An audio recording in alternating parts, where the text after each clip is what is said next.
students, myself Vishal Srivastava, faculty of Mechanical Engineering Department, J. L. Bajaj Institute of Technology and Management. Today we are discuss about CNC lathe machine, about the features, constructions and working basically. अगर हम बात करें CNC machines पे तो this is our CNC lathe machine manufactured by the MTEP with collaborated Siemens. Siemens prepare its controlling parts and software segments. Before going to discuss about the CNC parts, we are going to start the machine. First we are going to, because it takes some time to simulate the program and start the machine. ये हमारा MCB है, MCB को on करते हैं यहाँ से, on है इस समय करंट पोजीशंस में से। यहाँ मशीन का इंडिविजुअल पावर सप्लाई पार्ट्स है। ये अगर इसको हम इधर रोटेट किए तो ये ऑन हो गया, जैसा कि आवाज़ आपको दिख रही होगी। ये फिर हमारा ऑफ हो गया और इसे हम ऑन कर देंगे। हम स्टार्ट कर दिया मशीन हमारा। एज यूजुअल डिस्प्ले में आपको दिख रहा है यहाँ पे पावर सप्लाई ऑन हो चुका है, ये रेड लाइट ऑन हो चुकी है, ठीक है। और हम स्टार्ट किया, हमने CNC ऑन किया और ये डिस्प्ले पे आपको ब्लिंकिंग स्टार्ट हो गई। ये देखो सर, आप ये प्रोग्राम सारे रन कर रहा है, स्टार्ट कर रहा है। ये अब ये स्टार्ट हो गया और ये चल रहा है। इस पर हम आते हैं सीधे, ठीक है, हार्डवेयर पार्ट्स इंटरनली का हम विजिट करें तो ये हमारा चक है। चक हमारा मैनुअली और हाइड्रोलिक दोनों पे ऑपरेट होता है। और ये जो डायमीटर है, क्लैंपिंग डायमीटर, इसका मैक्सिमम 100 mm है और मिनिमम 80 mm है। 100 और सॉरी मिनिमम नहीं, ये बात करते हैं हम कि अगर मैनुअली ऑपरेट करते हैं तो 100 mm तक ये मैक्सिमम डायमीटर ग्रिप कर सकता है। और अगर हाइड्रोलिक प्रेशर पे ऑपरेट करेंगे तो ये 80 mm तक का ग्रिपिंग कर सकता है। वर्कपीस की लेंथ जो है वो 190 mm तक की मैक्सिमम लेंथ को ये मशीनिंग कर सकता है। और मोस्टली केसेस में हम इस पर हम एल्युमिनियम पे वर्किंग करते हैं और हार्ड मटेरियल्स पे थोड़ा हम इस पर वर्क करते हैं, क्योंकि अभी ये इसकी जो टॉर्क और कैपेसिटी बहुत हार्ड वर्कपीस के लिए नहीं है। ये हमारा टूल पोस्ट है जिसमें हमारे टोटल 8 टूल हेल्ड होते हैं, मतलब इस पर लगाए जाते हैं। और जैसे आप देख रहे हो 1 2 3 4, ये 4 जिसमें अभी 2 लगे हुए हैं, ये 4 हुए। 4 के अलावा 4 और टूल फिट होते हैं। ये जो 4 होल्स बने हुए हैं 1 2 3 4, ये इंटरनल प्रोग्रामिंग जैसे ड्रिलिंग, बोरिंग, रीमिंग या इंटरनल थ्रेड कटिंग के लिए ये होते हैं। यानी टोटल नंबर ऑफ टूल्स इनका 8 होते हैं। ये हमारा टूल्स का इंडेक्स कर किसे कहते हैं। ये यहाँ पे अगर हम बात करें तो 2 चीज़ आपको याद नोट करने वाली कि इसका जो रेफरेंस पॉइंट होगा, इसमें 2 टाइप के रेफरेंस पॉइंट होते हैं। एक होता है मशीन रेफरेंस पॉइंट और एक होता है workpiece reference point. Machine reference point वो होता है ये हमारा टूल जहाँ पे इनिशियल पोजीशन में है। इनिशियल, ये अभी इनिशियल पोजीशन में नहीं है, ये अभी वर्किंग पोजीशन में है। इनिशियल मींस कि मैक्सिमम जो इसका अपवर्ड डायरेक्शन में कहाँ तक पहुँचा और राइट में ये कहाँ तक पहुँचा। जहाँ पे ये पहुँच जाएगा वो हमारा इसका इनिशियल पॉइंट, वो इनिशियल पोजीशन होगा और जिसे हम मशीन रेफरेंस पॉइंट कहते हैं। और मशीन रेफरेंस पॉइंट हमेशा मैन्युफैक्चरर यानी कंपनी के थ्रू डिसाइड होता है, ये हम डिसाइड नहीं करते हैं। कंपनी ने इसको डिसाइड किया है कि ये इस डायरेक्शन में Z तक यहाँ तक जा सकता है और X में ये यहाँ तक जा सकता है। इसकी जो अपनी सर्टेन एक 0 पॉइंट है। बात आती है अब वर्कपीस रेफरेंस पॉइंट। अगर वर्कपीस का डायमीटर D है और लेंथ L है तो D और L यहाँ से अगर हम शुरू कर रहे हैं तो इस पॉइंट से हमारा रेफरेंस पॉइंट हो जाएगा। यानी ये यहाँ वर्कपीस के लिए ये 0 होगा। क्योंकि ये D और L पे से बात इसलिए हो रही है कि ये वर्कपीस, ये मशीन हमारी 2 डायरेक्शंस में ही काम करती है। जे आप देख रहे हो ये Z प्लस Z और माइनस Z प्लस X और माइनस X। दैट मीन्स अगर हम लेंथ के अलॉन्ग बात करेंगे तो Z एक्सिस है और अगर हम डेप्थ के अलॉन्ग बात करेंगे तो X एक्सिस है। यानी इसमें Y का कोई रोल नहीं है। तो Z और X के अलॉन्ग बात करते हैं और Z और X के अलॉन्ग ही हम इसका रेफरेंस पॉइंट कंसीडर करते हैं, चाहे वो मशीन रेफरेंस पॉइंट होगा चाहे वो ये आपका वर्कपीस रेफरेंस पॉइंट हो। अब हम बात करते हैं, यहाँ पे बात आ जाती है। ये हमारा सबसे ऊपर जो है हमारा डिस्प्ले यूनिट है। जैसे कि display that means it is the output of the machine. अब इसके नीचे अगर हम देखोगे आप तो ये हमारा एडिटेबल की है या सॉफ्ट की से कहते हैं या इनपुट कहते हैं। ये इनपुट ऑफ द मशीन है। That means we are going to write the program. This is will be happen only the help of the this keys only. You put the data in the form of alphabet and numeric. आप इन दोनों की help से programme आप यहाँ पे रख सकते हो।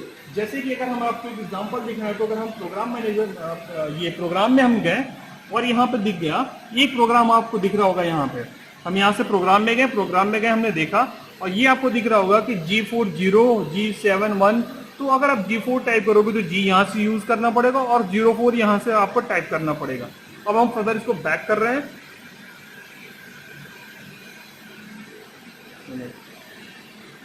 कैंसिल।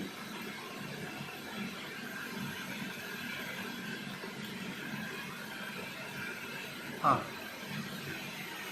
प्रोग्राम का राइट करने का यहाँ से हम यूज करते हैं alphabet and numeric. That means it is a input part of this machine, output, input, and this is a machine control unit. Machine control unit means इस पूरे मशीन, चाहे वो चक को कंट्रोल करना हो, चाहे वो टूल को कंट्रोल करना हो, या हमें शटर को ओपन और क्लोज करना हो, या हमें कूलेंट ऑन या ऑफ करना हो, वो all the thing will be control by this panel. ये हमारा जो था machine control unit. For example, we want to stop this machine, we use this machine stop. On यहाँ से होता है, सीएनसी को पूरी तरीके से ऑफ करना हो यहाँ से होगा, इसे एक इमरजेंसी स्टॉप करना होगा यहाँ। अगर हमें किसी चीज़ को फीड देना हो, जैसे हमें हमारा टूल है, टूल की हम जेड या एक्स डायरेक्शन में लेके जाना चाह रहे हैं, जॉगिंग हमने किया, वेरिएशन किया, 10 नंबर का वेरिएशन दे दिया, दैट मीन्स कि 10 माइक्रोन्स एक यहाँ पे एक पॉइंट रोटेट करने पे होगा। हमने ले लिया इसको एक्स डायरेक्शंस में, रिसेट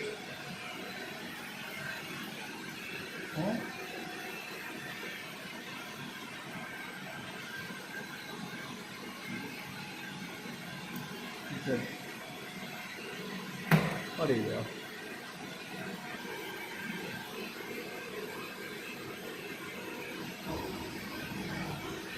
चलो अभी रुक जाना। अभी we are discuss about the jog mode. If you are going to move the tool along for the machining purpose, तो जॉग मोड से अगर हम जाएंगे तो यहाँ से हम एक्सेस सेलेक्ट करके और रैपिडली हम यहाँ पे मूव करा सकते हैं, but it will be doing something like a manually, और रैपिडली भी हमारा काम थोड़ा सा रिस्की होता है, इसलिए हम इसको अवॉइड करते हैं। So we are choosing MPG mode, then we select variations. Variations means अगर आप 10 यूज कर रहे हो तो थोड़ा सा वो 10 माइक्रोन्स का मूवमेंट करेगा, 100 करोगे तो 100 माइक्रोन्स का मूव करेगा। 100 माइक्रोन्स बहुत ज़्यादा हो जाता है, हम 10 का सिलेक्शन करते हैं that like average, then we select the choose axis. हमें एक्सिस पे बात करेंगे तो जेड या एक्स का में से कोई एक ही आप एक्सिस चूज करोगे, तो क्योंकि वाई का हमने बताया कि वाई का यहाँ कोई रोल नहीं है, हमने जेड चूज किया, ठीक है, देन रिसेट बटन दबाया और हमने स्टार्ट किया। ये देखो आप वर्कपीस का मूवमेंट हो रहा है, जैसा कि हमारे इंस्ट्रक्टर्स मिस्टर विशाल सिंह दिखा रहे हैं आपको, ये मूवमेंट हो रहा है, ये आप देख रहे होगे, ये पूरा मूवमेंट हो रहा है, ये इस समय जा रहा है प्लस जेड डायरेक्शन में। और अगर हम बात करें वेरिएशंस, हमने चेंज कर दिया, 100 पे कर दिया, आप देखो कितनी तेजी से जा रहा है, अब ये माइनस जेड में जा रहा है। अगर हम वेरिएशंस का डायरेक्शन फर्दर चेंज कर रहे हैं, लाइक एक्स डायरेक्शन में चले गए, तो आप देखो ये प्लस एक्स में गया, ये माइनस एक्स में गया। तो दैट इज मीन्स कि ये पूरा मशीन्स का जो टूल्स का कंट्रोल है या वर्कपीस की स्पीड का भी कंट्रोल होगा, वो यहाँ से होगा। जैसे कि हम स्पीड को कंट्रोल करना चाहेंगे तो स्पिंडल को हम यहाँ से ऑन करेंगे, ठीक है, और स्टार्ट कर देंगे काउंटर क्लॉकवाइज। ये देखो आपको काउंटर क्लॉकवाइज से रोटेट होते हुए दिख गया, और फिर हमने स्टॉप किया और यहाँ से हम देखो डायरेक्शन चेंज हो गया, ये देखो। तो ये पूरी मशीन्स के कंट्रोल्स जो हैं, ये कंट्रोल पैनल्स है। अगर हम यहाँ पे देखो काउंटर क्लॉकवाइज रोटेट कर रहे हैं, ये रोटेट हुआ हमारा वर्कपीस, यहाँ से हम इमरजेंसी हमने स्टॉप दबा दिया, अभी इमरजेंसी स्टॉप हो गया, means during the performance any casualty will be happen, then you can stop the emergency stop और स्टॉप फ्रॉम देयर। तो हटा दिया हमने और रिसेट कर दिया। अगर हम फिर कर रहे हैं, स्टार्ट हो गया। Okay, that's all about the construction features. There is a 2 little tooth more. Here our gantry will be attached with the jaw या clamp भी कह लो, जो कि वर्कपीस यहाँ आता है, इस पॉथ को फॉलो करते हुए यहाँ पे वर्कपीस आएगा, वो ऑटोमेटिक गाइडेड डिटेल्स जो हमारा वहाँ पे दिख रहा है आपको, वो सामने वो इस कर्वेचर पाथ को, सर्कुलर पाथ को फॉलो करते हुए आएगा, यहाँ पे रुकेगा, स्टॉप हो जाएगा, वर्कपीस इस कन्वेयर पे जाएगा, उस कन्वेयर से वर्कपीस जाते हुए यहाँ पे आकर रुक जाएगा, क्योंकि हमारा सेंसर है, ये जो सेंसर यहाँ तक रोक देगा, ये लिमिटेशन दे रखी है कि यहाँ से इसके आगे आप नहीं जाओगे, और ये हमारा जॉ नीचे आएगा, वर्कपीस को हेल्ड करेगा और यहाँ से क्लैंप करके ऊपर ले जाएगा, और इस गाइड में इसको फॉलो करते हुए यहाँ तक आएगा, और यहाँ से चक को दे देगा वर्क पीस और ये सारी चीजें मतलब ऑटोमेटिकली परफॉर्म होंगी, that means with the help of program. ये इनका पूरा फंक्शन था।